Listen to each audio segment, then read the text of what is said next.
Very good morning to all of you.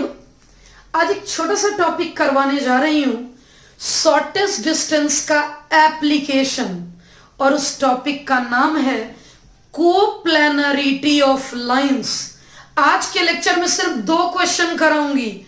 ये lecture मुझे लगता है सिर्फ 15 से 20 मिनट का होगा, और इतने ही में अगर एग्जाम में क्वेश्चन आने होंगे तो इसी 2 क्वेश्चन में एक पूछ दिए जाएंगे।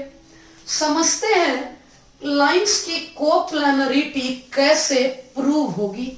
पहला मैं मान लेती हूं, अगर लाइन का वेक्टर इक्वेशन दिया हुआ है, 2 लाइन है, पहला L1 R equal to A1 plus lambda B1, वहीं दूसरा लाइन है R equal to A2 plus mu B2।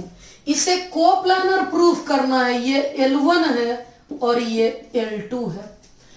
इसका A1 ये पॉइंट है, ये A2 एक पॉइंट है, इसका डायरेक्शन B1 है, इसका डायरेक्शन B2 है। अब अगर कोप्लानर प्रूफ करना है तो समझिएगा, इन दोनों पॉइंट को ज्वाइन करने वाली लाइन यानी लाइन ए बी परपेंडिकुलर होगा किसके? अगर ये दोनों लाइन बोर्ड की प्लेन में है और मैं B1 क्रॉस B2 देखूं, मींस अगर इन दोनों का क्रॉस लूं तो क्या होता है? अगर आप बच्चे के 2 वेक्टर का क्रॉस लेते हैं तो रिजल्टेंट इस B के भी परपेंडिकुलर और इस B1 के भी परपेंडिकुलर।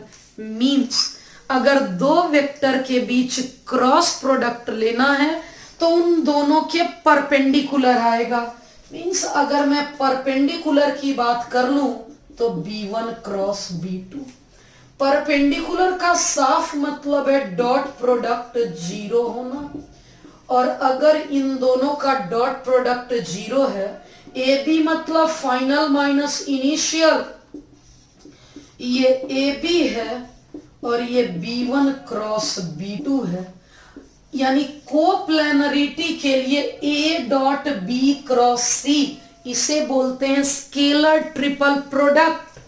ए डॉट बी क्रॉस सी को इट मीन्स हम बोल सकते हैं फॉर कोप्लेनरिटी STP 0 होगा, A2 माइनस A1 और B1 और B2 0 होगा। यही तो कोप्लेनरिटी का कंडीशन है। मींस अगर इक्वेशन वेक्टर फॉर्म में दिया है, A1 A2 निकालिए, B1 B2 निकालिए। अगर इसका सिंप्लीफिकेशन आंसर 0 है, मतलब पॉइंट्स कोप्लानर होंगे। मान लेते हैं अगर कार्टेशियन इक्वेशन दिया हुआ है, क्या करेंगे? अगर कार्टेशियन इक्वेशन दिया हुआ है, मींस L1 दिया हुआ है x minus x1 A1 y minus y1 z minus z1। अगर L2 दिया है A2 y minus y2 B2 और C2। मैं बात कर रही हूं आपसे फॉर कोप्लेनरिटी के लिए ये 0 होगा। मैं करके बता देती हूं क्या 0 होगा। A2 माइनस A1 मतलब x2 माइनस x1।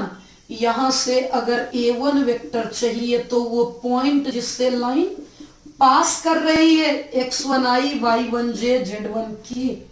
अगर मैं L2 के लिए A2 वेक्टर चाहती हूं तो हमें वो पॉइंट चाहिए होगा जिससे ये लाइन पास कर रही है, x2i कैप y2j कैप और z2k कैप।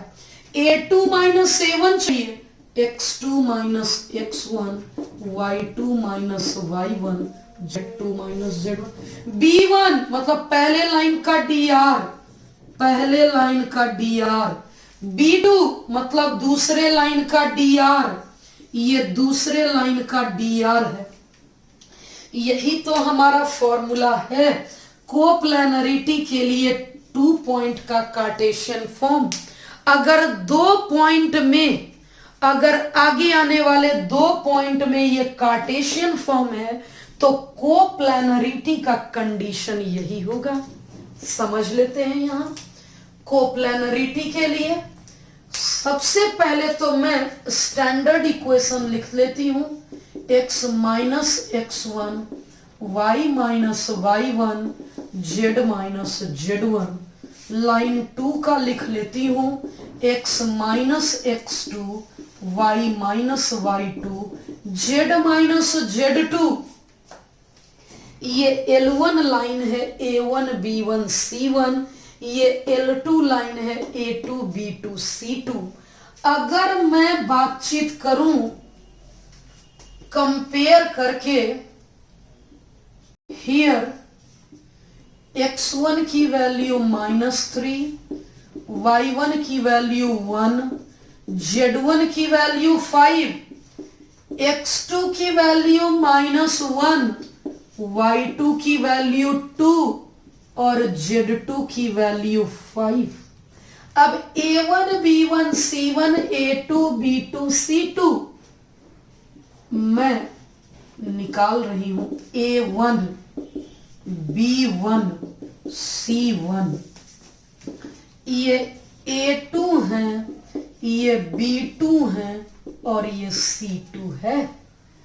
अब कोप्लेनरिटी के लिए क्या करना होता है? कोप्लेनरिटी के लिए चेक करना होता है क्या? ये अगर ये 0 आ गया तो लाइंस कोप्लेनर होगा, 0 नहीं आया तो लाइंस कोप्लेनर नहीं होगा। फॉर्मूला है x2 minus x1 y2 minus y1 z2 minus z1, a1 b1 c1 a2 b2 c2। अगर लाइन कोप्लेनर होगा तो ये 0 होगा। मैं समझाती हूं क्या होगा, समझिएगा। वैल्यू पुट कर लेते हैं, x2 minus x1 -1 plus 3, 2 minus 1 5 minus 5, -3 1 5 -1 2 5। Calculate करूंगी, ये 2 ये 1 ये 0, ये ऐसा और ऐसा। मैं एक्सपेंड करके दिखाती हूं, ये रो ये कॉलम 5 माइनस 10, ये रो ये कॉलम -15 प्लस 5 और ये 0 -6 प्लस 1 -5 गुना 2 -5 गुना 2 -10 -15 प्लस 5 -10 गुना -1 और ये 0। ये 0 आ गया। मीन्स क्या कॉन्सेप्ट था? अगर ये 0 आ जाए तो आप बोलेंगे कि यस लाइंस आर कोप्लेनर। इस क्वेश्चन में पूछा था शो करें कि लाइंस कोप्लेनर है। मैंने इसे कैलकुलेट किया, ये 0 आ गया, मैं बोलूंगी हेंस लाइंस आर कोप्लेनर। ये क्वेश्चन मान लीजिए तो बहुत इंपॉर्टेंट है। अगर कोप्लेनरिटी से क्वेश्चन आएगा तो सिर्फ और सिर्फ अकेला यही क्वेश्चन आएगा, इसके अलावा कोई भी क्वेश्चन नहीं आ सकता। लेकिन एनसीईआरटी में टिपिकल सा क्वेश्चन और दिया है कोप्लेनरिटी का, उसे करते हैं अभी।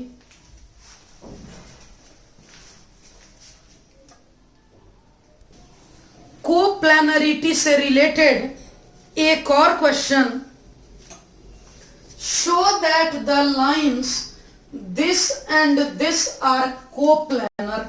धीरे धीरे समझाती हूं, क्योंकि अगर डेटा रहता तब तो ये सिंपल होता, लेकिन यहां डेटा नहीं देकर कुछ वेरिएबल टर्म्स दिए गए हैं।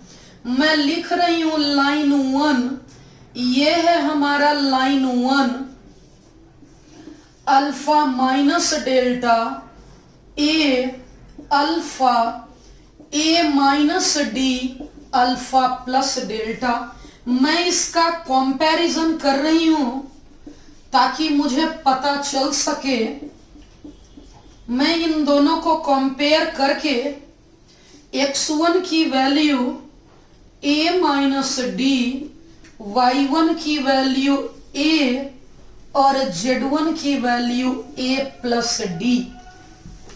अगर मैं सेकेंड लाइन की बात करती हूं, x minus B plus C beta minus gamma, y minus B upon beta. अगर मैं इसका कंपैरिजन इससे करूं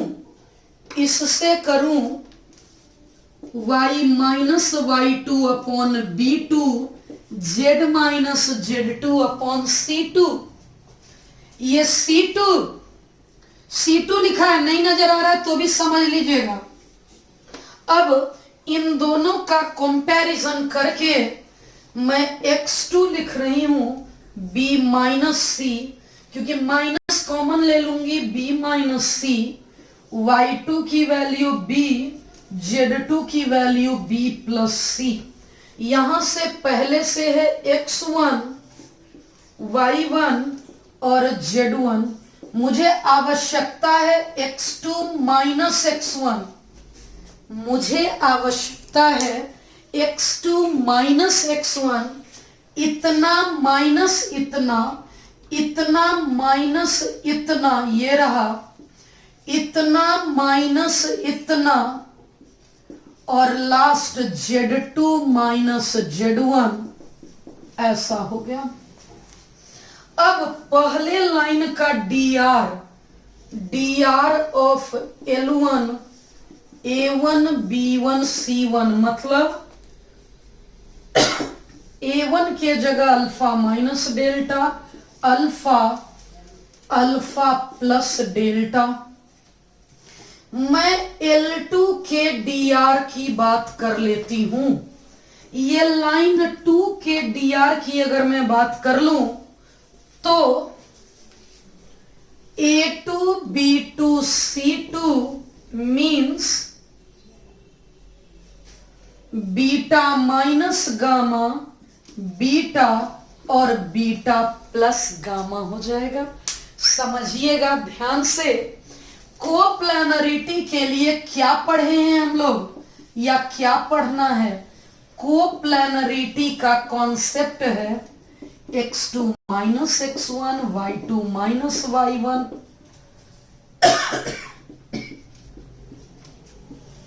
A2 B2 C2 equals to 0, B minus C A plus D, B minus A, ऐसा A1 B1 C1 ऐसा हो गया, A2 B2 C2 beta minus gamma beta और बीटा प्लस गामा हो गया।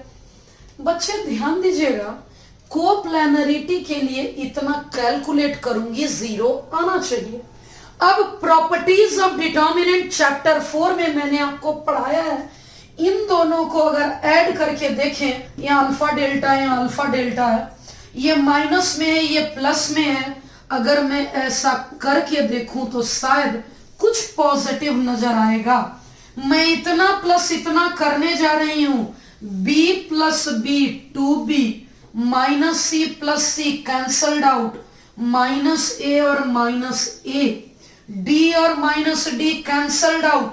जब मैं इन दोनों को जोड़ूंगी, alpha minus delta, alpha plus delta, minus delta plus delta cancelled out, alpha plus alpha 2 alpha. मैं इन दोनों को जब ऐड करूंगी, बीटा माइनस गामा और बीटा प्लस गामा को, तो 2 बीटा आ गया। जरा आप अच्छे से देखिए,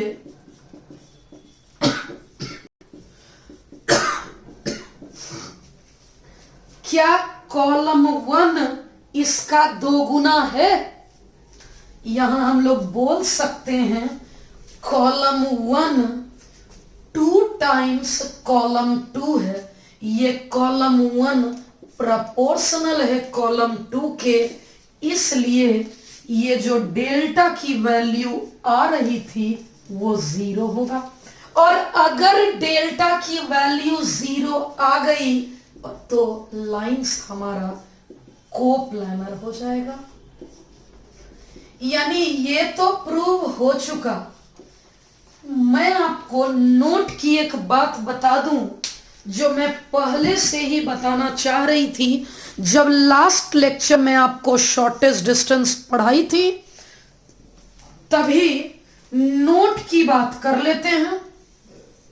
मैं नोट की बात करती हूं। नोट हमारे यहां नोट में पहला, अगर शॉर्टेस्ट डिस्टेंस 0 हुआ, दो लाइन के बीच अगर कोई दूरी ही नहीं हुई, इसका मतलब क्या है? अगर दो लाइन के बीच कोई दूरी नहीं है मतलब ये इंटरसेक्टिंग है। अगर दो लाइन के बीच दूरी 0 है इसका मतलब लाइंस आर इंटरसेक्टिंग। समझिएगा, अगर शॉर्टेस्ट डिस्टेंस 0 हुआ इसका मतलब लाइंस इंटरसेक्टिंग होगी। और अगर लाइंस इंटरसेक्टिंग हुई, क्वेश्चन पूछेगा कि so that lines do not intersect. अगर शॉर्टेस्ट डिस्टेंस 4 आया, 5 आया, 3/2 आया, 17/9 आया, अगर दोनों लाइन के बीच कुछ दूरी है मतलब लाइन इंटरसेक्टिंग नहीं है। अब आपको याद होगा जब मैं शॉर्टेस्ट डिस्टेंस पढ़ा रही थी तो हमारा फॉर्मूला था A2 प्लस म्यू B2। इसमें कोप्लैनरिटी ऑफ लाइंस के लिए लाइन कब कोप्लैनर होगा? जब A2 minus A1 dot B1 cross B2 0 होगा, मतलब STP 0 होगा। हमारा अगला lecture point of intersection of lines का ही होगा। वो पूछेगा शो करें कि लाइन इंटरसेक्टिंग है। मैं शॉर्टेस्ट डिस्टेंस निकालूंगी, 0 आ जाएगा, प्रूफ कर दूंगी कि यस लाइंस आर इंटरसेक्टिंग। लेकिन वो पूछता है कि also find point of intersection. वो पूछता है कि पॉइंट ऑफ इंटरसेक्शन बताएं। तो पॉइंट ऑफ इंटरसेक्शन के लिए तो मुझे उसी के कॉन्सेप्ट के पास जाना पड़ेगा, पॉइंट ऑफ इंटरसेक्शन के कॉन्सेप्ट के पास, जो मैं अब नेक्स्ट लेक्चर में करने जा रही हूं। तो डियर स्टूडेंट, कोप्लैनरिटी ऑफ लाइंस पर मैं कोई असाइनमेंट नहीं देने जा रही हूं, कोई असाइनमेंट नहीं दूंगी क्योंकि इसकी थ्योरी इतनी ही लिमिटेड है। मैं आपसे 2 मिनट की बातचीत कर लेती हूं।